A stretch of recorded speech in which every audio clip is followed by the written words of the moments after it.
Como a gente, como a gente tem tempo já, né, que a gente conversou sobre, eu vou dar uma retomada de alguns pontos aqui mais relevantes, tá bom? Todo mundo está conseguindo ver minha tela, gente? Sim. Sim? Beleza, então. Bom, então, essa figura aqui, a mais importante aqui, galera, é essa figura da direita, tá certo? Então, essa figura da direita, o que a gente está vendo aqui? Ó? A gente está vendo aqui a estrutura da flor. Então, só para a gente dar uma relembrada, flor é uma característica exclusivamente encontrada nesse grupo de plantas aqui, que são as gimnospermas, ou são as angiospermas ou magnoliófitas, beleza? Que são todas aquelas plantas que têm flores e frutos, tá? Bom, quando a gente pensa numa uma flor sempre vai ser uma estrutura de reprodução, certo? Então, vamos lembrar aqui quais são as estruturas encontradas, numa flor. Então, primeiro, eu tenho um pedúnculo floral. O que é o pedúnculo floral? É aquela haste que prende o órgão, né, que prende a flor ao caule, beleza? Esse pedúnculo, ele tem uma região mais abaulada, beleza? Uma extremidade mais abaulada, chamada de receptáculo floral, ok? Esse receptáculo floral recebe assim um nome porque é ele que recebe as partes da flor, certo? Daí esse nome é ele. Então nós temos aqui, vamos pegar da parte mais externa da flor até a parte mais interna da flor, né? Então a gente tem como peça mais externa as sépalas, beleza? Lembrando que o conjunto de sépalas, alguém lembra como é que a gente chama? Essas peças florais, elas formam o que nós chamamos de verticilos florais. Alguém consegue se lembrar como é que nós chamamos o conjunto de sépalas? Nós chamamos de cálice, beleza? De cálice. Então, o nome cálice se refere ao verticilo floral composto pelas sépalas de uma flor. E eu tenho em seguida as pétalas, ok? O conjunto de pétalas forma um outro verticilo floral chamado de corola. Nossa, esse ficou bem pequenininho, né? Chamado de corola, beleza? Então nós temos aí dois verticílios florais, o cálice e a corola, o cálice formado pelas sépalas, a corola formada pelas sépalas. Se eu juntar os dois, espera aí um pouquinho só. Se eu juntar os dois, eu posso chamar os dois juntos, vou botar aqui, posso chamar os dois juntos de perianto. Beleza? Vou pedir um descontinho aqui, que eu estou testando um outro recurso aqui, aí por enquanto vai ficar um garranchinho aí. Beleza? Então, se eu junto o cálice e a corola, eu tenho o perianto, beleza? São as sépalas e as pétalas juntas, tá? E o perianto, galera, ele vai ter duas funções básicas. E são quais? Quem é que sugere para mim? Atrair animais e insetos para a flor.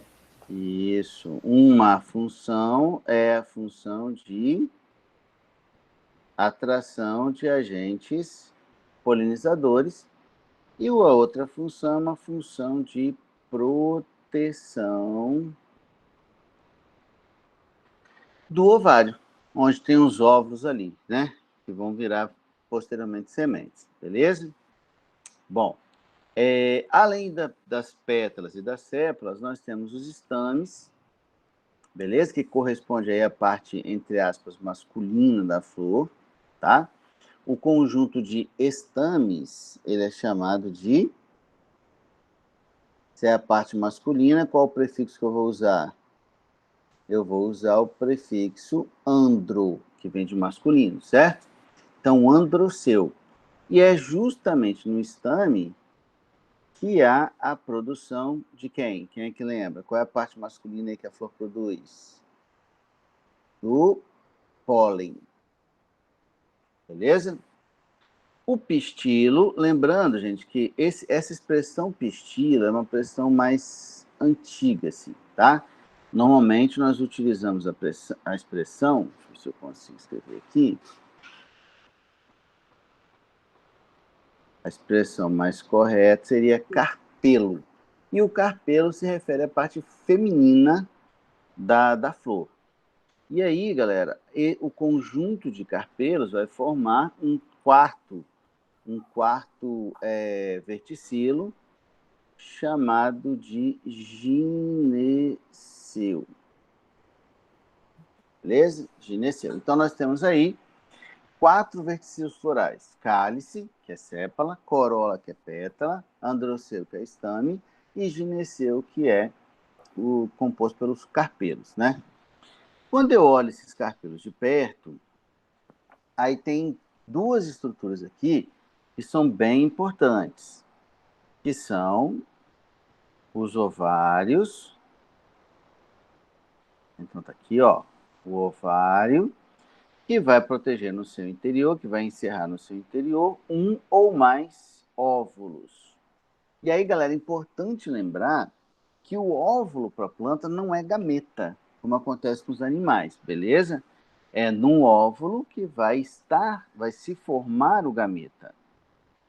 Quem é que lembra para mim qual é o nome do gameta feminino nas plantas?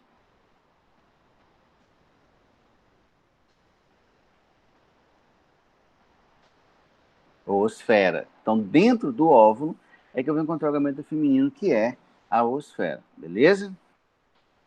E aqui, nessa região dos estames, né, que é essa porção distal aqui, ó, que é a antera, é que nós vamos ter a formação dos grãos de pólen aí. Belezinha? Só para a gente dar uma relembrada nisso, tá bom?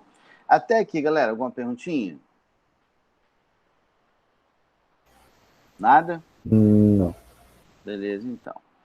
Aqui tem uma coisa importante aqui, que é o seguinte, por exemplo, ó, o que a gente está vendo aqui é um óvulo de gimnosperma.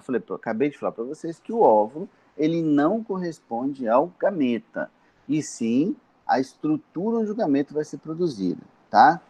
Aí naquela época eu disse para vocês o seguinte, tá? Naquela época eu disse para vocês que nós temos 3 núcleos importantes aqui. A osfera, desculpa, esqueci de adicionar aqui. A osfera, que é o gameta, que é uma estrutura haploide, né? Então é N. E nós temos os 2 núcleos polares. Nós temos aqui, ó, os 2 núcleos polares, que também, cada um deles, também vai ter um número N de cromossomos, tá? Tudo aqui serão estruturas haploides. Beleza? Tá aqui tudo estrutura haploide aí. Beleza. Esses 3 núcleos, galera, é que são os mais importantes no óvulo de uma angiosperma. Por quê? Porque são eles que serão fecundados, tá? Lá a gente vai relembrar aqui que quando ocorre a formação tupolínica, 2 gametas masculinos, né, 2 núcleos espermáticos são formados, e esses núcleos espermáticos, ambos vão participar da fecundação. O primeiro núcleo espermático fecundando a oosfera, que é o gameta, e o segundo núcleo espermático fecundando os 2 núcleos polares simultaneamente. E isso, galera, tem uma implicação bem importante aqui, que é qual? Por exemplo, depois que a osfera é fecundada, então depois que a osfera é fecundada, ó, eu utilizei a osfera, deixa eu tentar escrever esse trem aqui, eu peguei a osfera, que é uma estrutura N, e juntei com o primeiro núcleo espermático. que também é um gameta, então também é N, certo? Se eu juntar os dois, obviamente, né, se eu tenho aqui, ó, N daqui e N daqui, eu vou formar uma estrutura 2N, que é o embrião. Que é o embrião. E se a gente lembrar aí, galera, sempre o indivíduo 2N no ciclo de vida de qualquer planta representa qual fase? Vocês não estudaram botânica nas Tô férias? É isso tentando mesmo? lembrar, calma aí. Tem Ah, o esporófito e o Ah, gametófito. professor, é porque, né, Calma aí, sim, faz tempo, né? calma aí. é o esporófito. Sempre o cara 2N, sempre, isso não muda, beleza? Então, sempre o cara 2N, ele é o esporófito, sempre, beleza? Bom, aí a gente também, né, eu acabei de falar que a gente também tem a fecundação simultânea dos dois núcleos polares. Aí, só que a gente tem aquela situação, né? Então, imagina, ó, eu tenho um núcleo polar, que é N, mais outro núcleo polar, que também é N, mais o segundo núcleo espermático, que também é N. Então, galera, reparem que agora eu tenho 3 conjuntos haploides. Então, eu vou formar uma estrutura 3N. Quem é essa estrutura 3N que se formou aqui? É a reserva nutritiva do embrião, que o embrião vai usar. Que a gente chama de endosperma. Então, endosperma 3N. E esse endosperma, ele é uma reserva que o embrião usa. Beleza? Só para facilitar assim, ó. Por exemplo, quando a gente come uma... Pensa aí numa semente que vocês comem. Me dá um exemplo aí de uma semente que vocês comem. Qualquer uma.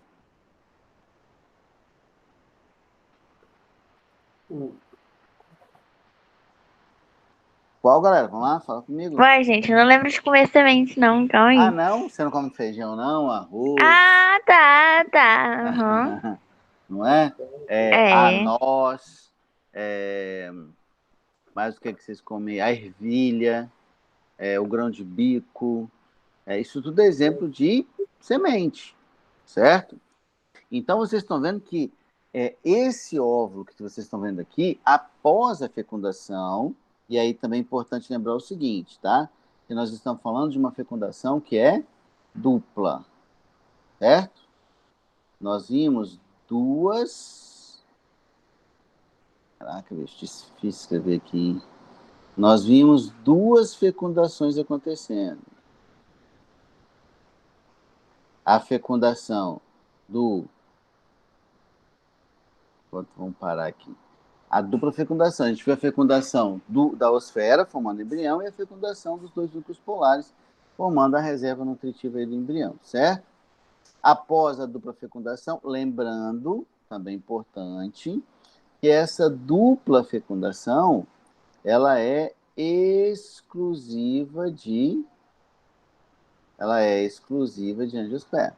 Então, sempre que eu falar em dupla fecundação, a gente está falando de uma angiosperma obrigatoriamente, tá? Então, após a dupla fecundação, você vai ter a formação de uma semente. Tá legal? Com o embriãozinho e a reserva dentro. Então, vamos por exemplo, quando você come um arroz, o que tem de nutritivo no arroz? Açúcar. O açúcar que corresponde ao endosperma da semente. Quando você come um feijão, aquela parte branca de dentro, ele tem um endosperma, que é rico em açúcar, que é rico em proteína, né? O do milho é rico em açúcar, é rico em lipídios, né? Lembra que açúcares e lipídios são compostos muito energéticos, que o embrião usa durante o período que ele está ali sem germinar, ele gasta muito pouquinho, mas ele gasta principalmente durante o seu período de germinação. Beleza? Perguntinhas? Nada? Não. Ok. Também relembrando aí, né, as classificações que a gente tem para flores. Então, as flores, elas podem ser, vou pegar aqui, elas podem ser monóclinas, que significa o quê? Que ela vai ter tanto a estrutura reprodutora masculina, que é essa aqui, certo? Quanto a estrutura reprodutora feminina, que é essa aqui, né? O estame e o carpelo, respectivamente. Lembrando, para a gente não confundir monóico com monóclina. Monóico é o ser, é a planta, por exemplo, é o animal, por exemplo. Monóclina é uma expressão para planta, tá certo? Então, obviamente, que se eu estou falando que a planta ela tem flores monóclinas, obrigatoriamente isso significa dizer que ela também vai ser monóica, obviamente, né? Ou a flor pode ser díclina. Se ela é díclina, ela vai ter um dos dois, tá? Ou ela tem os estames, que correspondem à parte masculina, ou ela tem os carpelos, que correspondem à parte feminina. Então, nesse caso, a flor é díclina. Só que aí, galera, é importante lembrar o seguinte, mesmo que a planta ela tenha uma flor díclina, não quer dizer necessariamente que ela seja dioica. Ela pode ser monóica ou dioica, tá? Todo mundo entende o que eu estou falando? Então, nesses dois casos aqui, ó, vou tentar aqui e vamos pegar aqui também. Então, ó, nesses dois casos aqui, eu posso ter uma planta que é monóica, mas eu também posso ter uma planta dioica. Todo mundo entende isso que eu estou falando? Vamos supor. Acho que eu não tô conseguindo ver por que ela poderia ser dioica também. Então, por exemplo, vamos supor assim, ó, eu posso ter uma árvore que ela tem a flor díclina, então algumas flores serão masculinas, algumas flores serão femininas. Então, a flor é díclina, só que a planta é monóica, ela é hermafrodita, né? Ok. Ou você pode ter uma planta só com flores díclinas masculinas. Então, a flor ela é díclina e a planta é dioica, porque ela não tem flores com a parte feminina. Compreendeu, Melissa? Saquei. Obrigada. Foi Melissa mesmo que falou? Foi. Foi, né? É porque eu não estou vendo aqui. Bom, a outra questão, lembrando, gente, vocês podem me interromper a qualquer momento, tá? Beleza? A outra questão é como eu classifico a flor de acordo com as estruturas presentes, tá? Em relação à diferença de pétala para sépala. Então, nesse caso aqui, o que acontece? A flor, ela pode ser classificada como homoclamídia, tá? E ela também pode ser classificada como heteroclamídia. O que essas duas expressões significam? Ela está fazendo uma referência à similaridade que existe entre as pétalas e as sépalas. Então, ó, isso aqui é uma sépala, isso aqui é uma pétala. Então, elas são claramente distintas. Então, isso é uma flor heteroclamídia, tá? Isso aqui é uma pétala, isso aqui é uma sépala. Então, aqui é uma sépala e aqui é uma pétala. Então, elas são muito parecidas. Como elas são muito parecidas, eu falo que a flor ela é homoclamídia, e ao invés de eu chamar essas estruturas de pétalas e sépalas, eu chamo tudo de tépala. Beleza? Então, em flores homoclamídeas, é comum usar a expressão tépala. Tá legal? Então, alguns conceitos importantes aí. Posso seguir? Pode. Beleza. Lembrando que esse papo a gente já teve antes das férias, né? Temos aqui... Como? Não, tô concordando. Então, aqui nós temos os tipos de polinização. Lembrando que nós chamamos de polinização o transporte do grão de pólen lá da antera, que é a parte masculina, até o carpelo, que é a parte feminina, certo? Então, aqui, ó, toda vez que a gente usar esse prefixo aqui, ó, esse prefixo filia, a gente vai estar falando de polinização, ok? Sempre que eu usar esse prefixo, eu estou falando de polinização.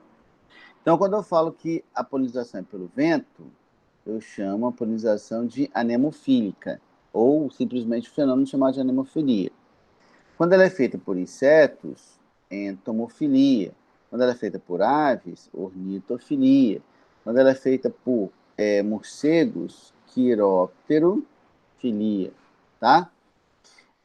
Pessoal, é claro, se a gente for parar para pensar, qual que é o tipo de polinização mais eficiente? É aquela feita por animais, ou agentes polinizadores vivos, né, no caso, ou pelo vento, por exemplo, ou pela água, né?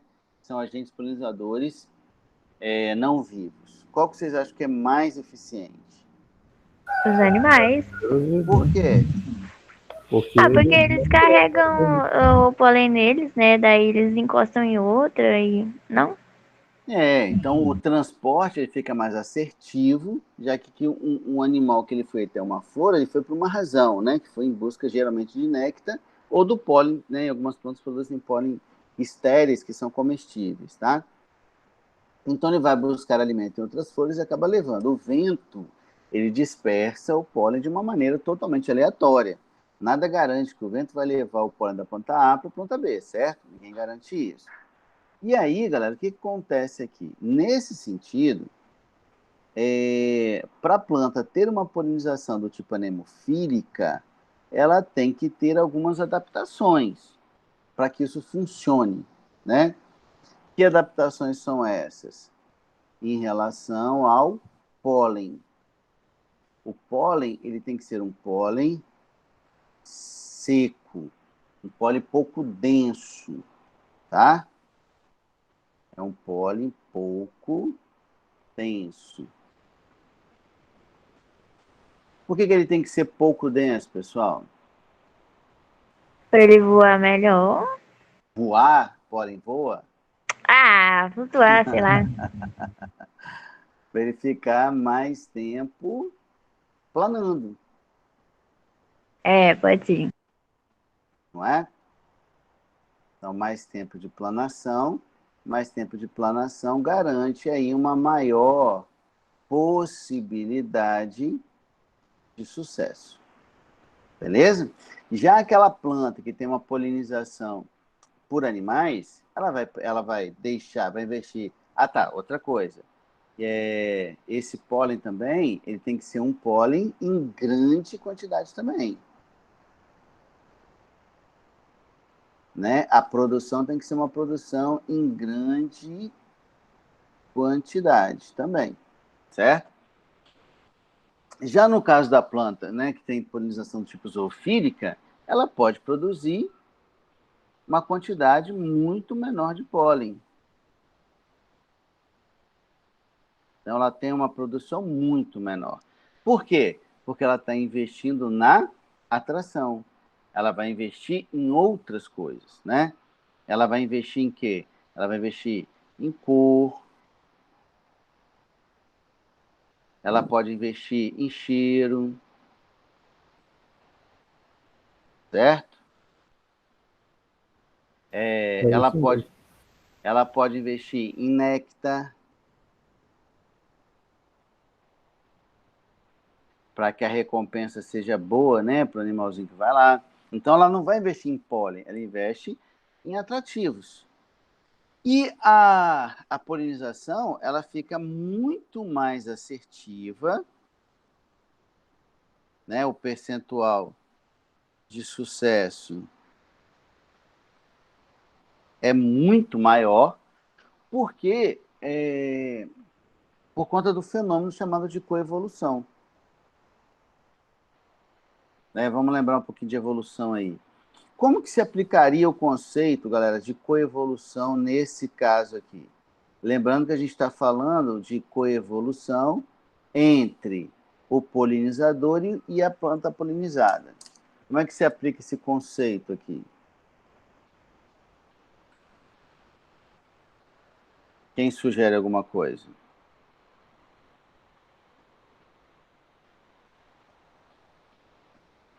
Ninguém sugere nada? Ó, Não sou capaz de opinar, não. Porque quando seria que quanto maior a quantidade de animais que são agentes polinizadores de uma determinada planta, mais propensa aquela planta se espalhar para um determinado ambiente? sim, também tem isso, mas maior, tipo assim, quanto maior a taxa de sucesso reprodutivo, teoricamente maior seria a população, né? É isso que você está falando. E, consequentemente, eu teria, em tese, uma maior abrangência territorial, em tese. No caso da angiosperma, porque ela dispõe do fruto para espalhar a semente, né? Então, o raciocínio aí teria que envolver o fruto. Mas eu estou dizendo assim, por exemplo, vamos pensar aqui, ó, vamos pensar aqui nessa ave aqui. Imagina que essa ave está vindo aqui, pegou o néctar, né, igual vocês estão vendo aqui, ó, veio pegar o néctar, se sujou de pólen, mas ao invés de voltar em outra planta da mesma espécie, ele vem nessa cactácea aqui, por exemplo. Ora, aí, galera, qual é a consequência disso? A consequência disso é que a planta trabalhou de bandido, porque ela investiu na pétala, ela investiu no néctar, ela investiu no cheiro, mas esse beija-flor aí, ó, ao invés de levar o pólen para outra planta da mesma espécie, ela levou para um cacto, não tem nada a ver.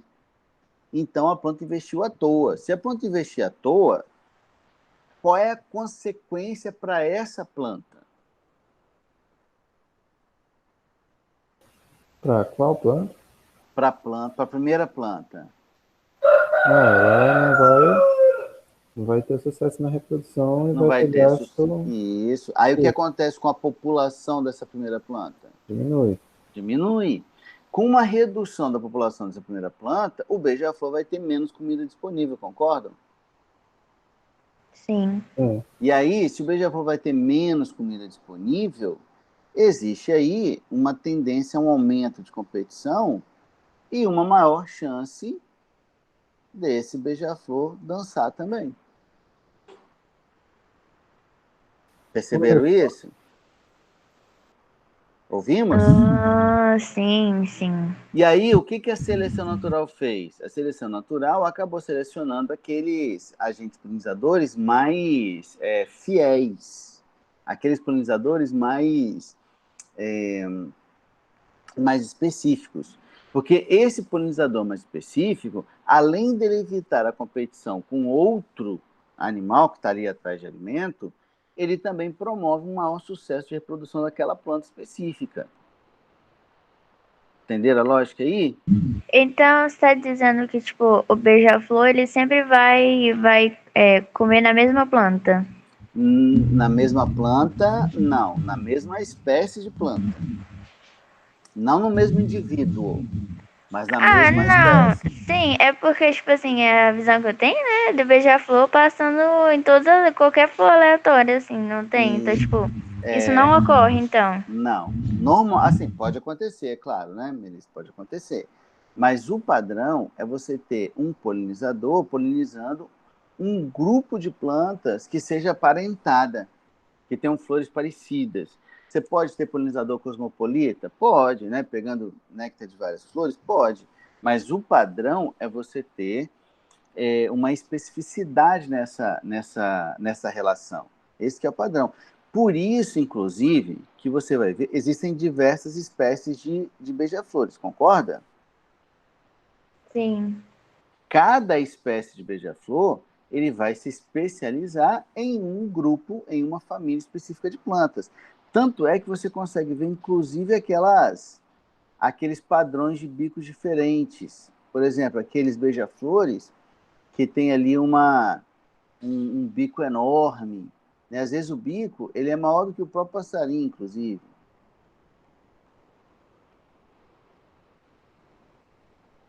Beleza? Por quê? Porque ele está se especializando em uma planta que conseguir acertar o nectário é mais difícil, é um nectário menos exposto, por exemplo. E você tem aqueles que conseguem pegar se alimentar com néctar com um bico menor, por exemplo, que é mais fácil o acesso. Enfim, lembra que você não tem uma espécie só, você vai ver beija-flores diferentes se alimentando do néctar de flores diferentes. Ou o mesmo beija-flor se alimentando do néctar de plantas que são próximas, que tem uma relação de parentesco ali entre eles. Belezinha? Beleza. No caso da cidade, assim, que, tipo, não tem muita oferta, então, tipo, eles acabam pegando em qualquer lugar que dá, né? Só que lembrando também que o fato de você ter menos alimento disponível numa zona urbana também impacta diretamente na população desses animais, concorda? Sim, Por porque, tipo exemplo, assim, eu tô falando mais do lugar que eu moro, que, tipo assim, é cidade, é urbano e tal, só que como eu moro um pouco mais isolada, aí, tipo, tem uma certa mata. Aí, tipo assim, de vez em quando eu vejo beija-flor, né, abelha, assim, mas, tipo assim, de vez em quando, sabe? Aí eles vão pousando em qualquer flor que tem, por isso que eu acabei perguntando, entendeu? pode ser também. Uma adaptação, né? Pode ser uma adaptação pela baixa disponibilidade de recursos, tá? Mas vamos supor assim, ó, quando você vai ali para a região do IFES, por exemplo, você não vai ver tanto beija-flor ali, concorda? Sim. É até meio incomum você encontrar assim, beija-flores ali na região do IFES. Por quê? Porque a disponibilidade de alimento é baixa. Né? Você pode até encontrar nos jardins ali, né? Que o pessoal coloca as plantas ornamentais e tal, mas de modo geral, geralmente uma vegetação urbana é composta de árvores que não produzem flores muito chamativas, né? Vamos dizer assim. Belezinha? Saquei, ok. Vamos lá. E aqui foi a nossa última conversa antes do recesso. Os mecanismos que evitam a autofecundação. Lembrando que autofecundação sempre é ruim em qualquer situação. Beleza? E é ruim por quê, galera? Porque não vai ter variabilidade genética? Isso. Vai reduzir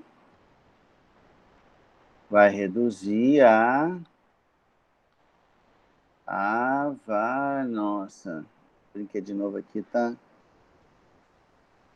difícil me acostumar. Vai reduzir a variabilidade genética.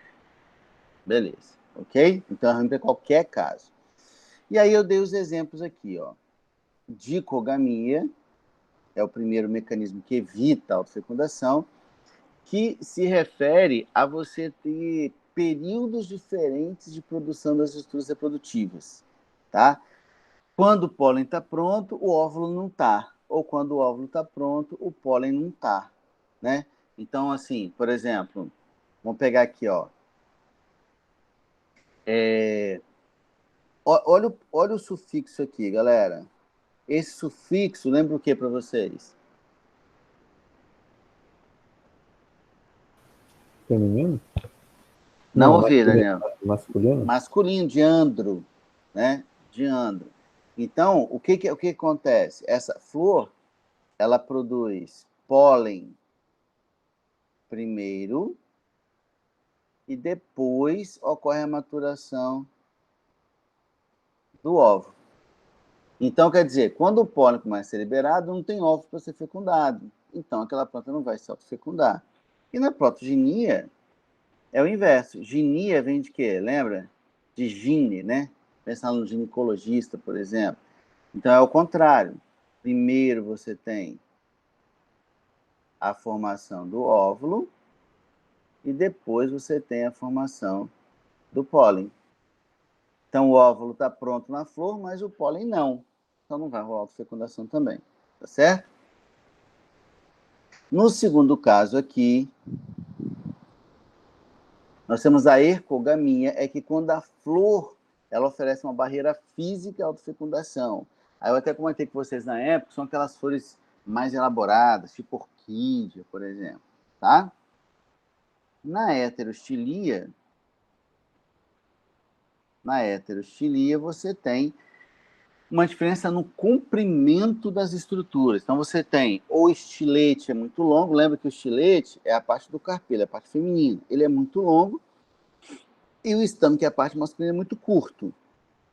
Então, não dá para autofecundar. Ou inverte, né? O carpelo é curto, o estame é longo, aí também dificulta a autofecundação. E o último caso é essa incompatibilidade genética aqui. Então, você pode ter uma alta polinização, mas a fecundação não acontece, porque a planta reconhece o próprio gameta, né, o próprio núcleo espermático lá, impedindo que o embrião se desenvolva, certo? Então, não tem como o embrião se desenvolver, não vai formar uma semente viável nesse caso.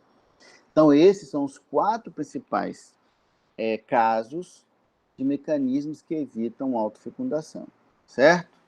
Então, foi aqui que a gente parou. Então, aqui, ó, só para ilustrar, vou botar aqui, ó, só para ilustrar o que a gente está falando, ó, olha o que está acontecendo aqui, ó. Primeiro, você está com os estames prontos e os carpelos, a parte feminina ainda não. Tá vendo, ó? A parte masculina está ok, está produzindo pólen, e a parte feminina, ó, que está aqui embaixo, ela está fechadinha ainda, ó. Então não vai autofecundar. Depois que o pólen foi liberado, então não tem mais pólen para liberar, aí os estames se abrem, ficam receptivas ao pólen. Então não tem autofecundação, né, de cogamia. Nesse caso aqui, percebam que foi o masculino primeiro, certo? Se for o masculino primeiro, a gente está falando do caso da protandria, que é pólen primeiro, óvulo depois, certo? Na heterostilia, ó, você tem os estames menores, os carpelos longos, dificultando aí a autofecundação também. A ercogamia, ó, que é como a flor, a estrutura física da flor, fornece aí barreiras físicas, mecânicas, que impedem que uma autopolinização aconteça. Beleza? Por exemplo, assim, ó, vou tentar explicar isso aqui como é que funciona. Ó.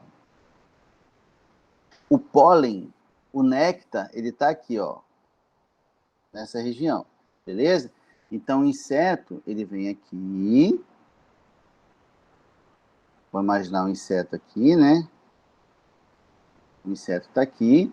Ele se suja de pólen aqui. Beleza? Aí ele vai embora. Quando ele chegar, aí imagina pólen em volta dele todo. Quando ele chegar na outra flor para pegar o néctar que está aqui embaixo, vamos supor, né? Aqui, ó, vamos fazer ele maiorzinho aqui. Então ele veio aqui, ó, para pegar o néctar que está aqui, embaixo dele. E ele está cheio de pólen, ó. A parte feminina está aqui, ó, está aqui em cima. Então, enquanto ele está se sujando de pólen aqui embaixo, ele está levando o pólen que ele trouxe da planta anterior para a parte superior, da flor, que é essa aqui. Deu para entender a lógica aí? Sim. Deu, gente? Sim. Beleza. Ô, Enes, Pode falar. mas esses mecanismos, eles podem acontecer, tipo, em conjunto? Tem plantas que fazem em conjunto essas coisas? Não. 2 ao mesmo tempo, você está falando, né? Tipo, Não. tem a heterofilia, mas também tem a dicogamia. Não. Não, porque isso é feito por Quem é que está falando? É Ives, né? É isso. Ives. Porque o que acontece assim, esses mecanismos, cara, eles são selecionados, né? Seleção natural. Beleza? Então, eles ocorrem aleatoriamente, são selecionados e melhorados a partir da evolução. Então, é muito improvável que dois mecanismos distintos tenham se desenvolvido no mesmo organismo. Pode acontecer o contrário, Ives. Pode acontecer do mesmo mecanismo ter se desenvolvido em diferentes espécies. Isso acontece. Agora, dois mecanismos distintos, né, na mesma planta, na mesma organismo, é muito difícil. Pelo menos eu não me lembro de nenhum exemplo, assim, se me perguntar, por exemplo. Beleza. Okay? Pode seguir? E eu acho, galera, se eu não me engano, a gente falou disso aqui também. Não falou, não? Desse slide? Eu não lembro, não. Não lembra, não? Então tá. Então vamos lá. Vamos me ajudar aqui, ó. Melissa, o que você está vendo? Vamos numerar aqui as figuras para poder... Figura 1. Na figura 1, o que você está vendo? Vai, é o girassol. Um girassol. Mas eu quero saber, assim, qual é a parte da planta? O girassol corresponde a que parte da planta? Ah, O que girassol é? é uma flor? Uma flor. Ok. Ives, figura 2. O que você está vendo? Uma flor. Uma flor. Daniel, figura 3. O que você está vendo? Também é uma flor? Também é uma flor. Beleza. Então, ó, não é uma flor. Não é uma flor. O e quê? não é uma flor. Vamos enganar as pessoas. Tava no bait do baiano, doido. Então, por quê? Porque, na verdade, galera, ó, por exemplo, aqui, ó. Luísa, tá aí? Tô. Luísa, figura 4. O que você tá vendo? Ô, professor. Ah, Luísa, essa ideia é facinha, né? Se não for flor, eu não sei. Não, mas você tá vendo uma só? Não, várias. Várias flores, certo? Sim. E o que você tá vendo na figura 5, Luísa? Também parece várias flores. Também parece várias flores, certo? Quando nós temos várias flores... Ó, quer ver? É porque essa flor 5, a gente não consegue ver que a foto tá de cima, né? Mas vocês conseguem ver na flor 4 que todas elas estão presas num único pedúnculo, estão vendo? Uma única haste aqui. Sim. Beleza. O que você está vendo aí é um conjunto de flores ligadas em um mesmo pedúnculo, uma mesma haste, que a gente chama de inflorescência. Então, a gente está vendo uma inflorescência. Tudo aí são inflorescências, todas elas, tá? Na figura 4, na foto 4 e 5, fica evidente as flores, que tem mais de uma flor. Né? Fica bem evidente isso. No caso do girassol, não fica. Por que não fica? Porque, na verdade, as flores correspondem ao miolo. O quê? Nossa. Exatamente. O miolo... Lembrei. eu acho que eu falei isso com vocês, mas tudo bem. Não sei se foi você, mas já ouvi falar. Então, ó, esse miolo aqui, ó, ele tem centenas de pequenas flores. Tá? Então, na verdade, o girassol, a margarida, o crisântemo, eles são inflorescências e não flores individualizadas. Tá? Na próxima foto, próximo slide, tem uma foto que a gente vai conseguir ver isso com detalhe. E aí, galera, o que acontece? Isso tem uma consequência prática. Ora, se o girassol é um conjunto de flores e as flores estão ali no centro, formando o miolo, essa parte amarela não pode ser uma pétala. Você concorda? Nem uma sépala, né? Vocês concordam? Faz sentido o que eu estou falando? Então é uma folha? É uma folha. Exato, Luísa. É uma folha modificada que a gente chama de bráctea. E qual é o papel da bráctea? Atrair polinizador. Tá? Por quê? Porque como... Só um minutinho, Daniel. Só um minuto só. Como as flores são muito pequenas, elas não vão atrair ninguém. Aí a planta modifica a folha para cumprir esse papel de atração. Beleza? E se eu sigo esse raciocínio, ó, se eu olhar aqui para o 2, acho que foi o Daniel que falou do 2, né? As flores... Não, falou do 3. Você falou do 3, acho que foi o Ives, então. Fui eu. Então, essa haste amarela que vocês estão vendo aqui, ó, ela corresponde a um conjunto de flores. Quer dizer, aqui dá até para ver nesse antúrio vermelho, dá até para ver aqui, ó. Vocês estão vendo que tem tipo umas paradinhas... a cor da caneta não vai ajudar muito aqui, né?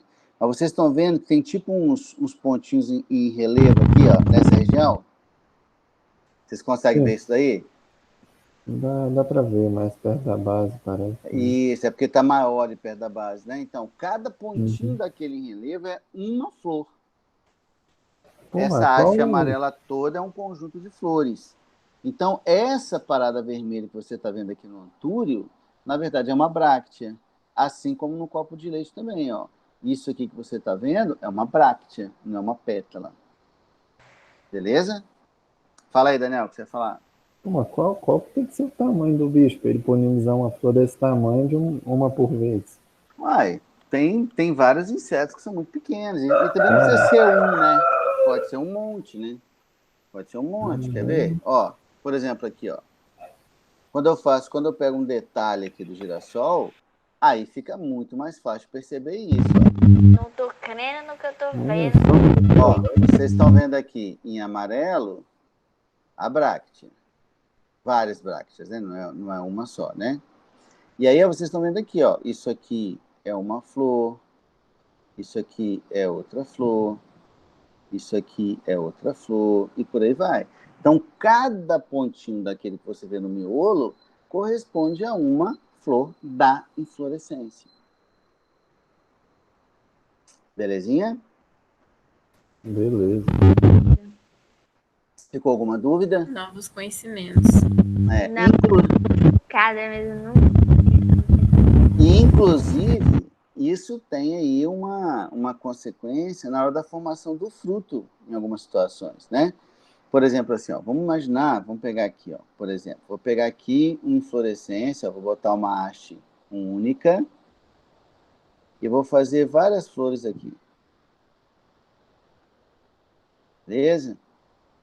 Aí, ó, o Vzinho é a flor, tá bom? Estou melhorando aqui. O Vzinho é a flor, tá? Aí aqui tá a haste comum, beleza? Aí, vamos imaginar aí essas flores sendo fertilizadas, né?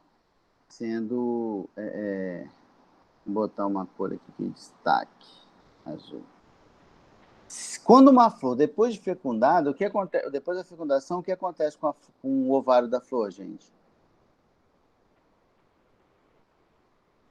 Houve a fecundação, aí o óvulo está fecundado, o óvulo vira semente. Aí o ovário, onde ele está, vai virar o quê? Fruto. O fruto. Então imagina aqui, ó. Essa flor vai virar um fruto. Essa Aí flor vai virar um cacho de uva, né? Vai virar um abacaxi. Isso. Ó. Dependendo de como a inflorescência, as flores estão muito próximas, pode acontecer dos frutos ficarem separadinhos, como no caso do cacho de uva, por exemplo. Amora! Ou os frutos se fundem, como uma amora, por exemplo. Nossa, eu nunca tinha entendido. Caramba! E você vê aquele monte de bolinha, né? Grudadinha ali e tal, formando um fruto, entre aspas, um fruto único. Ou então, quem falou abacaxi foi Daniel? Foi.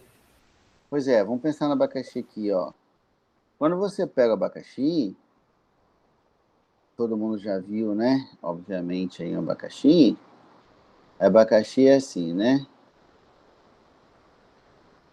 Tá aqui. Galera, tenha paciência com meus desenhos, tá bom? Beleza. Então, Professor, tá perfeito. A única coisa é a cor, mas a gente entende. Não exagera no perfeito, né? Eu tô aqui, eu não tô conseguindo. Eu tô com um negócio novo para riscar aqui. A silhueta tá ótima. Aí eu não tô, ó, aí eu não tô conseguindo fazer direito aqui. Mas enfim, vocês entenderam, né? Então tá aqui. Beleza, você já viu o abacaxi assim. Cada quadradinho desse que eu vejo no abacaxi é um fruto. Então, ó, isso aqui é um fruto, isso aqui é um fruto, isso aqui é um fruto, isso aqui é um fruto. Quando você corta o abacaxi, imagina você fazendo um corte assim, longitudinal, né? De cima para baixo. Você não veria algo assim, ó? Tem uma haste no meio. Tem uma haste no meio assim, ó. Onde está presa essa coroa. Não é assim Isso que você vê? mesmo. Então, é porque, ó, aqui tem um fruto, aqui tem outro fruto, aqui tem outro fruto, aqui tem outro Nossa, fruto. então eu tenho uma alergia à hastezinha. Que Queima os seria lábios. essa parte aqui, ó. Ah, Que queima, porque tem muito tanino, né? Tem aquele, é muito eu ácido também e não tal. sabia o que era. Aquele negocinho que fala que tem que tirar com o açúcar, minha mãe manda tirar tudo, porque é ácido. Eu não tiro, mas eu não tiro. Ó, ou então, quer ver uma coisa? Quando vocês vão descascar o abacaxi, por exemplo, tá? Vou pegar uma superfície maior aqui para poder fazer isso. Quando você descasca o abacaxi, você vai vendo que ele vai ficando com os furinhos assim, ó. Já repararam isso? Sim. E aí, se você der uma reparada nesse furinho, geralmente você vê uma linha, um filetinho, assim, um filamento aqui, ó. Vocês já repararam isso? Já eu fico tirando eles. Então, sabe o que? Lembra que o ovário é da parte feminina da flor, né? É a base lá do carpelo e tal. O carpelo não é assim, ó. Aí você tem o ovário aqui embaixo, né? O estilete, que é o prolongamento, e o estigma, que é aqui. É assim que é um carpelo. Quem vai formar o fruto é isso aqui, é o ovário. Essa linha que você está vendo é o resto disso aqui, ó. Essa linhazinha aqui, ó, é essa região aqui do carpelo. Beleza, galera? Ficou claro? Sim, a minha mente está expandindo demais nessa aula, hein? É o quê? Minha mente está expandindo.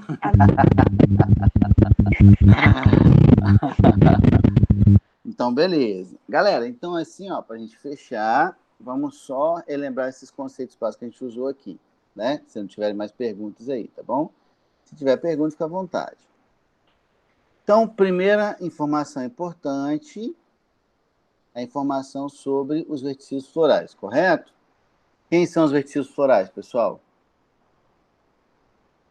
O conjunto de sépalas, cálice. O conjunto de pétalas, lembra do carpo, corola. O conjunto de estames, que é a parte masculina, androceu. E o conjunto de carpelos, que é a parte feminina, gineceu. Beleza? Esses são os verticílios florais, tá? O que nós chamamos de... lembrando que quando eu considero, vou pegar aqui, quando eu considero cálice e corola juntos, eu chamo os dois juntos de perianto. Beleza? Eu chamo de perianto os dois juntos. Beleza. Aí eu falei bem assim, tá, mas nós temos aquelas flores que são homoclamites, ou seja, pétala e sépala são parecidas, né? Aí eu deixo de chamar de pétala e sépala e chamo de tépala. Como eu não tenho mais pétalas e sépalas, ao invés de chamar de perianto, eu chamo de perigônio. Beleza? Então, essa informação aqui, ó, ela está relacionada com com esse tipo de flor aqui, homoclamídea, tá? E os diagramas florais, pessoal? O diagrama floral é como que você representa a flor, a estrutura da flor de uma espécie tal. Então, a parte mais externa é sempre, de fora para dentro, tá? Então, é sempre o cálice primeiro, pétala depois, androceu depois e gineceu mais no centro. É sempre nessa ordem, tá? Vamos ver, ó, essa figura aqui do lado é uma figura de uma prova, de uma questão de prova. Nessa questão, o cara queria que vocês identificassem a qual grupo de angiosperma a planta pertencia, tá? Então, aqui, ó, primeiro é o cálice, depois, ó, corola, depois, ó, androceu e depois gineceu. É sempre assim. Ah, professor, mas como é que eu vou saber qual é o tipo de flor? Porque tipo de flor não, desculpa, tipo de angiosperma. Porque um dos critérios de classificação de angiosperma tem a ver com a estrutura da flor. Repare uma coisa, ó. Repare que essa flor, ela tem, ó, uma, duas, três sépalas. Uma, duas, três pétalas, ó. Um, dois, três estames. E, ó, dois, três carpelos. Então, tudo na planta é número de 3. Toda vez que você pega uma planta que peças florais, elas estão em número de 3, ou múltiplos de 3, 6, 9, 12 e tal, eu falo que essa flor é uma flor trímera. E flores trímeras são típicas de monocotiledôneas. Típicas de monocotiledôneas. Espera aí só um pouquinho, gente.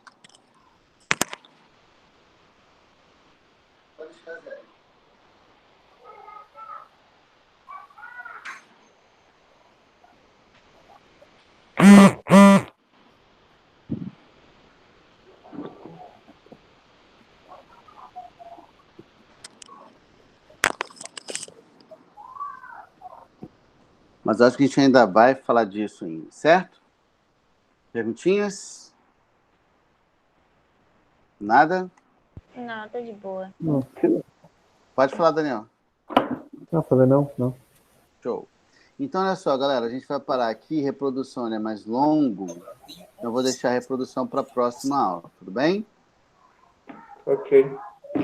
Tudo bom. Show. Agora, galera, antes de sair, beleza? De novo, coloca aí para mim o nome e turma.